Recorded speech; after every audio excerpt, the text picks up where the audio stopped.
The hull of the Republican cruiser still vibrated with the tension of the just-finished duel. Anakin watched Dooku kneeling, disarmed, while Palpatine, with a voice full of venom, ordered, "Kill him now." For an instant, time seemed to freeze. The Count's gaze reflected resignation and Anakin's conflict. He raised his saber, but the weight of the decision stopped him. "No," he said firmly, deactivating the blue blade. "He must stand trial." Palpatine, surprised, disguised his disappointment with a tense smile, while Dooku was led toward the ship's cell. During the journey back to Coruscant, Anakin remained silent, the young knight reliving the moment when he chose to spare the enemy. He felt something strange, as if he had frustrated not only the Chancellor, but a greater shadow. Palpatine watched him from afar, feigning gratitude. "You demonstrated compassion, my boy, a true Jedi." But deep down, the Sith was planning his next move. He knew that Anakin's refusal would only delay the inevitable. Upon arriving at the capital, the Senate hailed the hero's return. Dooku, silent after having mechanical hands placed, was led to the Jedi Council under heavy escort. Mace Windu stared at him with severity, saying, "Your time of betrayal has ended, Count." Dooku raised his chin with dignity, responding, "Perhaps, but you underestimate the power that manipulates you." His words echoed in the chamber, leaving the masters uneasy. Yoda, seated in his seat, murmured, "Shadows in Coruscant, there are. Careful we must be." While the council deliberated, Palpatine visited the prisoner in secret. The cell lights were dim, and the Chancellor's tone seemed more paternal than political. "Count Dooku, you fought bravely for your ideals. I knew Anakin wouldn't finish the job. He still believes in the purity of the Jedi Order." Dooku responded with bitterness. "You used me, and now you try to comfort me?" Palpatine smiled, concealing his satisfaction. "I just wanted to make sure he couldn't be corrupted." Yet, in the following days, the prison became the center of attention. The Senate demanded trial, and the Jedi saw in this an opportunity to reveal the war's secrets. Anakin, however, was consumed by doubts. "Master Yoda," he asked, "did I do the right thing?" The old master responded, "Right or wrong, the Force will reveal. But troubles you, something does." The young man nodded in silence. He couldn't explain it, but he felt his choice would trigger something much greater than he could imagine. Palpatine, on the other hand, was already weaving a new web. His mind revolved around an idea: to use Dooku one last time, transforming him into a catalyst for his revenge. If the Council believes it controls the situation, it will be their downfall, he whispered to himself in his office.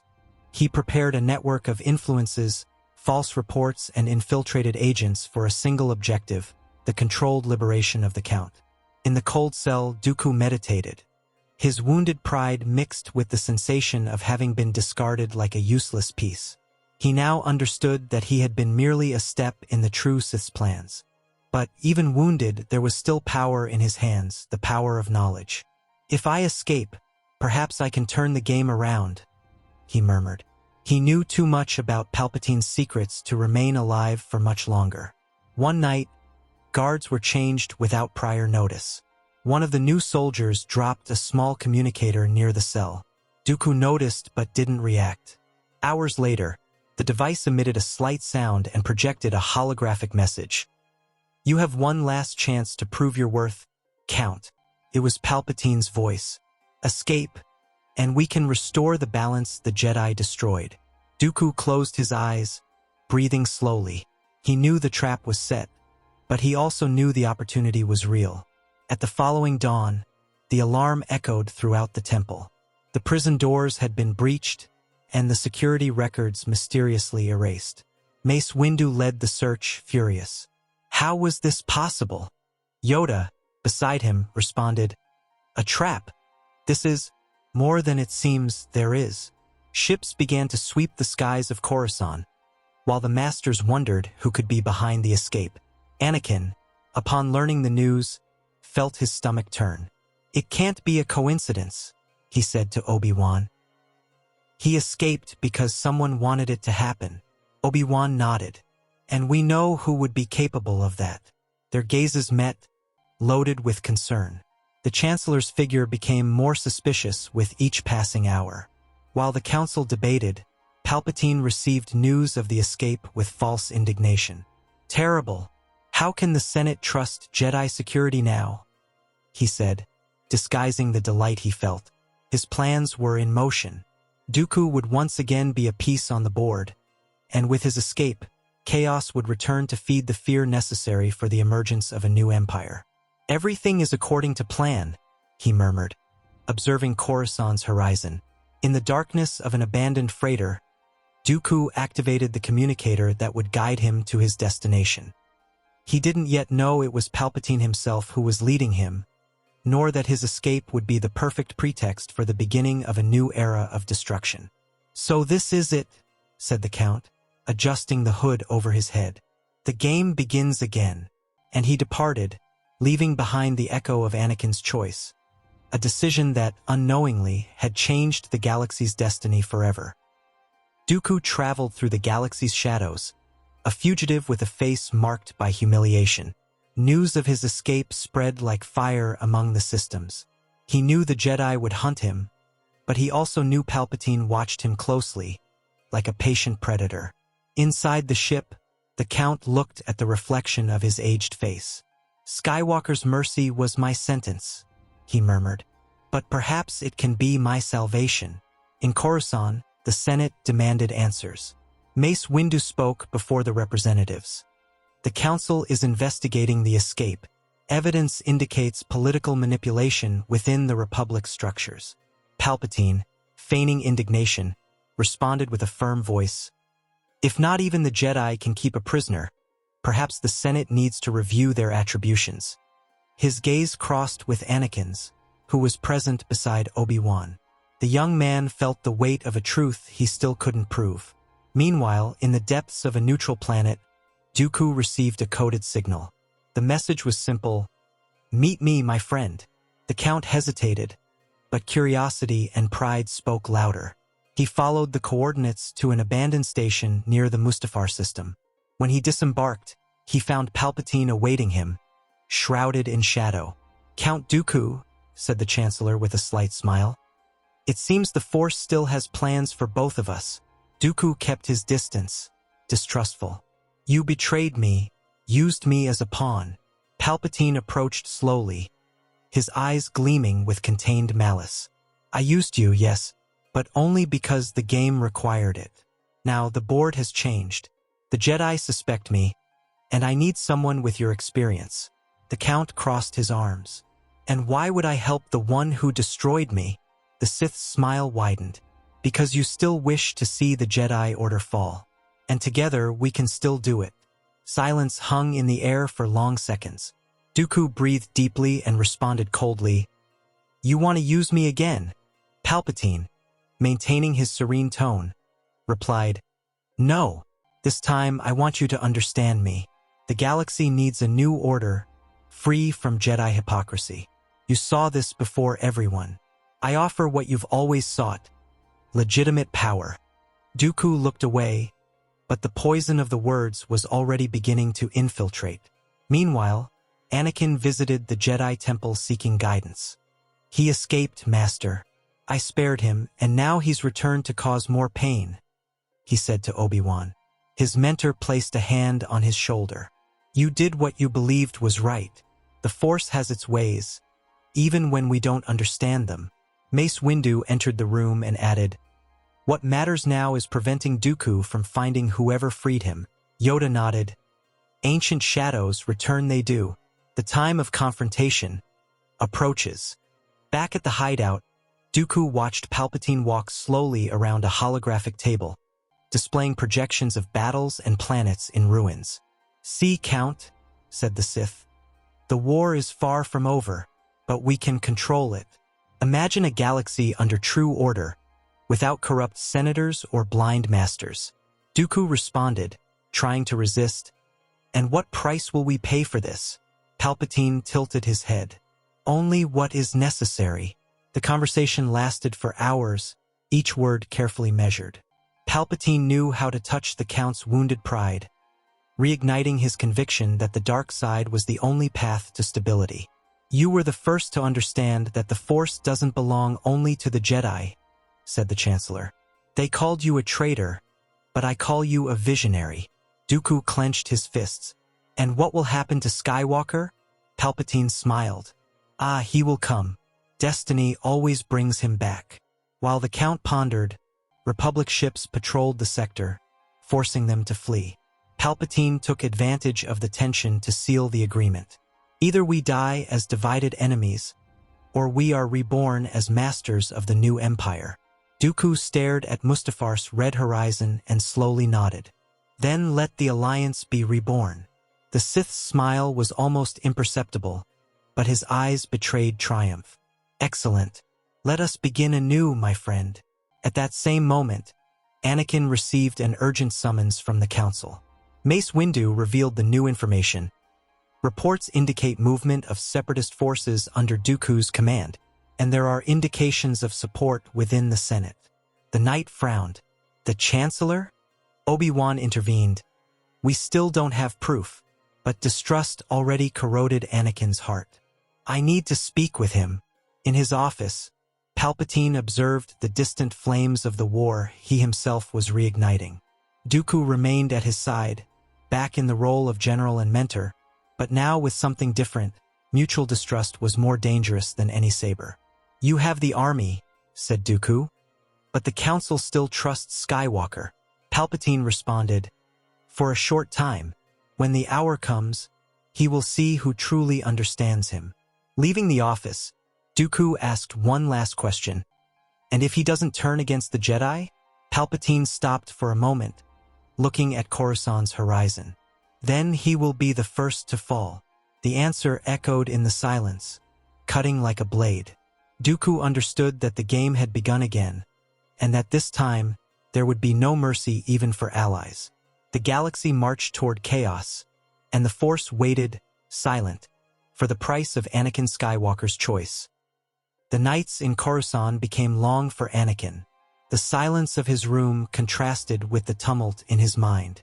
He dreamed of familiar faces being consumed by flames, Padma copyright crying, temples in ruins, and ancient voices calling him by name. A voice different from the others echoed with power and wisdom. "Death is only the beginning, Anakin." He awoke gasping, feeling something different in that dream. It wasn't just a vision, it was a calling. An echo coming from something deeper in the Force, something that disturbed him and at the same time attracted him. During a council meeting, Mace Windu noticed Anakin's distant look. "You are not among us, Skywalker," he said. The young man responded, "I've been having dreams. Not like before. Someone speaks to me." Yoda observed him attentively. "Ancient voice, perhaps it is, but confuse you it tries." Obi-Wan, beside him, added, "These dreams always come when something great is about to happen. Stay alert, Anakin." The knight nodded, but inside, the discomfort grew. He was beginning to question everything, including the Chancellor himself. On another night, Anakin went to Palpatine's office, as he used to do to seek advice. But this time, something was different. The environment was dark, and the Chancellor seemed anxious, almost impatient. "Anakin, I have felt your disturbance," he said with a soft voice. "Your dreams, perhaps, are messages from the Force." An ancient Sith master, known as Plagueis, believed that death could be conquered. The name made the young man's heart race. "Plagueis?" he repeated. Palpatine nodded. "He achieved the impossible, power over life itself.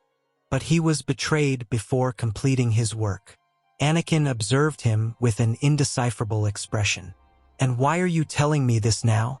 Palpatine smiled slightly. "Because I sense that destiny calls you to something greater. The Jedi hold you back, Anakin, but there are secrets that can save those you love." The young man looked away, uneasy. "Save whom?" The Chancellor approached. "The Force has already shown you who." "Padma copyright." The words struck Anakin like lightning, but unlike before, he didn't allow himself to be dominated. You speak as if you knew too much about my dreams, he said with distrust. Palpatine maintained his serene tone. The Force speaks to us in mysterious ways. I merely interpret what I see. But something in the Chancellor's voice sounded forced, and Anakin felt the instinct of a hunter about to be ensnared. When he left the office, Dooku emerged from the shadows, walking toward the Chancellor. The unease accompanied the Chosen One to the temple. For the first time, he felt that something very wrong was hiding behind that friendship. At the Jedi Temple, Anakin sought Yoda in private. Master, what if balance isn't what we think? What if the dark side is growing from within the Senate itself? Yoda closed his eyes for a moment. Always from within, the darkness grows. They seduce with promises, deceive with hopes. Anakin crossed his arms, uneasy. Perhaps I made a mistake by trusting too much. The old master looked at him calmly. To doubt, a sign of wisdom it is. But beware, Skywalker. Doubt without balance is the path to ruin. Meanwhile, Palpatine and Dooku discussed their next steps. He's beginning to suspect, said the Count, his voice loaded with irony. You underestimate the boy. The Chancellor responded without altering his tone. No, I'm preparing him. Doubt is part of the process. He needs to lose himself to seek power. Dooku walked slowly around the room. And if he chooses the Jedi path? Palpatine smiled. Then it will be the last mistake he makes. In the following days, Anakin avoided the Chancellor. He spent more time with Obi-Wan, who noticed the change. There's something different about you, he commented. Before, you defended him with fervor. Anakin looked at Coruscant's horizon. Perhaps I was blind. There are things I can't explain, but I feel that everything around Palpatine is dense. Obi-Wan nodded in silence. The Force alerts you, Anakin. Trust it. The young man responded, I trust it, but I'm afraid of what it will show me. That night, the dream returned, more intense. Anakin saw himself in a dark place, before a hooded figure. You are the missing link, the balance the Jedi fear, said the voice. I am Plagueis, the one who mastered death. Come and I will teach you what the masters hide. Anakin tried to speak, but the voice merged with Palpatine's. He awoke, sweating and with his heart racing. It was him, he murmured. He's behind everything. The next day, Anakin went to the council. Something is wrong, he said firmly. The Chancellor hides secrets about the dark side. He speaks of a Sith master, of powers over life and death. Windu stared at him in silence for a moment. Do you have proof? No, he responded. But I'm certain. Yoda spoke calmly. Great secret, this is. If true it be, Shadow approaches the Senate. The council decided to act cautiously, but Anakin knew time was running out. While the Jedi gathered, Palpatine and Dooku prepared their final move. He will distance himself, said Dooku. And when he does, the Republic will see him as a traitor. Palpatine nodded. And then, the clones will fulfill the order. Dooku raised an eyebrow. You speak of Order 66? Palpatine smiled with a sinister gleam in his eyes. Yes, Count, but this time it will come when Skywalker is still on their side. And the weight of guilt will destroy his spirit. On the temple balcony, Anakin watched the city lights disappear into the horizon. Obi-Wan approached. What will we do, Anakin? The young man responded, We'll wait for his move, but when it happens, we won't be caught by surprise. The Force seemed to vibrate around them, announcing the omen of something terrible. In the skies of Coruscant, the night became darker, and somewhere in the Senate, Palpatine smiled, for he knew the storm had already begun. The dawn in Coruscant seemed calm, but Anakin felt the Force vibrating in alert. Since the conversation about Plagueis, his heart oscillated between fear and conviction. When Palpatine called him again to his office, he already knew that meeting would be different. The Chancellor received him with an enigmatic tone. Anakin, the time has come for you to understand the true power of the Force. The Jedi taught you only half the path.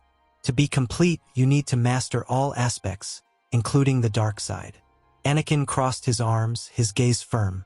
The dark side only destroys, Chancellor. There is no balance in it. Palpatine walked slowly toward the window. It destroys, yes, but it also creates. Without destruction, there is no rebirth. Think about it, my young friend. You can bring peace to the galaxy, but first you need to understand what you fear. Anakin interrupted him, his voice hardening. I understand enough, and I know what you truly are. Silence fell heavy. A Sith, completed the knight. And this time, I won't remain silent. Palpatine turned, his serene countenance replaced by coldness. You don't know what you're doing, Anakin. Without me, the Republic will fall. The young man approached. Then let it fall if it's built on lies. He turned his back and left determined, his saber attached to his belt. As soon as the doors closed, Palpatine's face contorted in fury. So it will be like this, he murmured. Let the Force choose its side. Anakin went straight to the Jedi Temple. Mace Windu listened to him attentively as he reported everything. He is the Sith we were looking for, said the knight firmly. Palpatine is the one who controlled the war from the beginning. This changes everything. Skywalker, you come with us. If what you say is true, this will be the last time he manipulates the Republic. The ship landed discreetly at the Senate building. Windu and Anakin advanced through the corridors in silence. The atmosphere was one of pure tension. When the office doors opened, Palpatine awaited them calmly. At his side, wrapped in a dark mantle, stood Count Dooku. Windu raised his saber. In the name of the Republic, you are under arrest, my lord. Palpatine tilted his head, looking at Anakin. I see you brought him with you, Mace. The apprentice will witness the master's fall. Before any response was given, the Chancellor discreetly raised the communicator hidden under the table. Execute Order 66, he said with an icy voice. In that instant, a signal spread throughout the galaxy. Dooku advanced on Anakin with fury, while Palpatine drew his crimson saber and attacked Windu. The hall transformed into a whirlwind of energy and destruction. Rays and blades crossed, lightning cut through the air, and the sound of sabers echoed like thunder amid the chaos. Anakin blocked Dooku's blows with dexterity.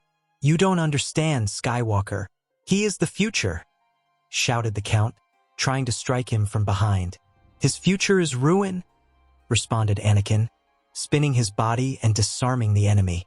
With a quick movement, he crossed the blades and struck him squarely, ending forever the ancient Sith story. Dooku fell without words, while Anakin breathed heavily, his mind seized by a single certainty. There would be no more return. On the other side of the room, Mace Windu faced Palpatine with firmness. The Chancellor roared with hatred, releasing energy rays that made the hall tremble. I am the Senate, he shouted. Not for much longer, responded Windu, dodging and counterattacking. A precise blow disarmed the Sith, throwing the red saber through the broken window. Palpatine fell to his knees, his face partially burned by his own lightning. Help me. I'm too weak. I can save her, Anakin, he said, looking at the young man approaching. Anakin stopped before him, his mind full of memories of dreams with Padma copyright. For an instant, fear tempted him, but this time the Force seemed different, clearer, more balanced. He breathed deeply and looked at Windu. Finish it, Master. Palpatine extended his hands, desperate. Windu, in silence, raised his saber and brought it down in a precise blow. Palpatine fell, and the final thunder sealed the Sith Lord's fate. The silence that followed was absolute. Palpatine's body lay on the floor, and the room smelled of ozone and ashes. Windu deactivated his saber, facing Anakin. You did what needed to be done. The young man looked at Coruscant's horizon, where columns of smoke were beginning to rise. But the war isn't over, he said with a grave voice. Obi-Wan appeared on the communicator, alarmed. Mace, the clones, they're turning against us. Anakin felt a chill run through his body. What did you say? Windu pressed the transmitter. Explain yourself, Kenobi. The voice cut by static responded. They received an order. They're attacking all the Jedi. It's a trap, Mace. A tra. The signal dropped. The two looked at each other, understanding the dimension of the horror. Palpatine was dead, but his last weapon had already been activated. Windu ran to the window and saw the first shots crossing the sky. Fleets of ships descending on the temple, and columns of smoke rising on the horizon. Order 66, he murmured. Anakin clenched his fist, his gaze taken by a mixture of fear and fury. He died, he said with a trembling voice. But his shadow remains alive. The sound of explosions grew, and the Senate sirens echoed throughout the city. Outside, the war had begun again, and inside the silent hall, among bodies and ashes, only the dark echo of the prophecy remained. The Chosen One had destroyed the Sith, but the Empire of Darkness was already in motion. Order 66 had been activated. The Jedi Temple was in partial ruins when Anakin and Windu returned from Coruscant. The distant sound of explosions still echoed, and the sky was tinged red by battles spreading through the lower levels. But upon entering the main hall, they saw something that surprised them. All the surviving masters were gathered, with sabers lit, organizing the resistance. Yoda was in the center, emanating calm amid the chaos. Alive, many of us are, but the danger not yet ended, he said with a grave look. Mace Windu approached and reported, Palpatine is dead. It was he who gave the order.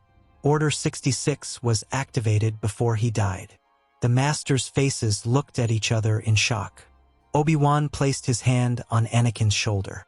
You did what was right, Anakin. You saved the Republic from within. The young man, exhausted, responded.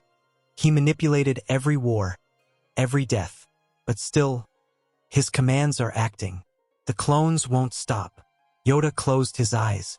Understand we must what comes now. The Senate must decide. In the hangar, the first shots began. Hundreds of clones advanced in formation, their voices echoing the same command. Eliminate all Jedi. The lights of sabers cut through the air like blue and green lightning, and the ground trembled under the impact of grenades. Anakin led the east flank, fighting side by side with Obi-Wan and Plo Koon. They're not reasoning anymore, shouted Kenobi. They're being controlled, Anakin responded. Then we have to resist until someone stops them. At the center of the battle, Mace Windu communicated with Bail Organa. Chancellor Palpatine was eliminated, but he activated a hidden protocol in the clones. They're massacring the Jedi. Organa's voice came tense through the communicator. I'll gather the Senate immediately. If this is true, we'll take control of the legions right now. Mace nodded. Do it quickly, or it will be too late. He disconnected the transmitter and looked at the chaos before him. Hold the lines. The Republic depends on it.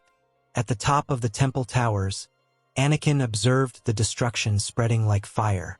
Each explosion seemed to echo within him. All this for a lie, he murmured.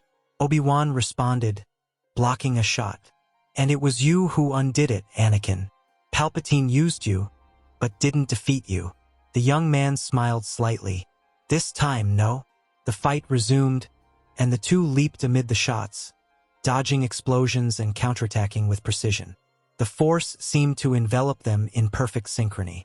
While the Jedi resisted, Padme watched everything from the Senate windows, with tears in her eyes.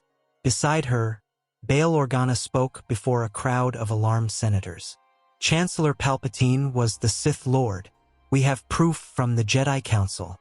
He activated Order 66 to destroy our protectors. There was a murmur, but Organa continued. I propose that the Senate immediately retake control over the clone armies. The plenary entered into tumult, but amid the confusion, the vote was approved. At the Jedi Temple, the impact was instantaneous. The clones, about to crush the main gate, stopped moving. Their weapons lowered, and their eyes lost their murderous gleam. Silence dominated the battlefield. Anakin, covered in dust and soot, looked around without understanding. They stopped, he said. Windu raised the communicator. This is Master Windu. The Senate intervened. Orders have been suspended. The war is over. The Jedi looked at each other, exhausted and incredulous. Obi-Wan fell to his knees, laughing with relief. Is it really over? Yoda responded with a half-smile. For now, yes, but eternal balance never is. Anakin looked at the horizon, where the first rays of sun pierced through the smoke. Padme emerged among the senators who arrived to provide support. She ran to him, and Anakin embraced her without caring about the looks.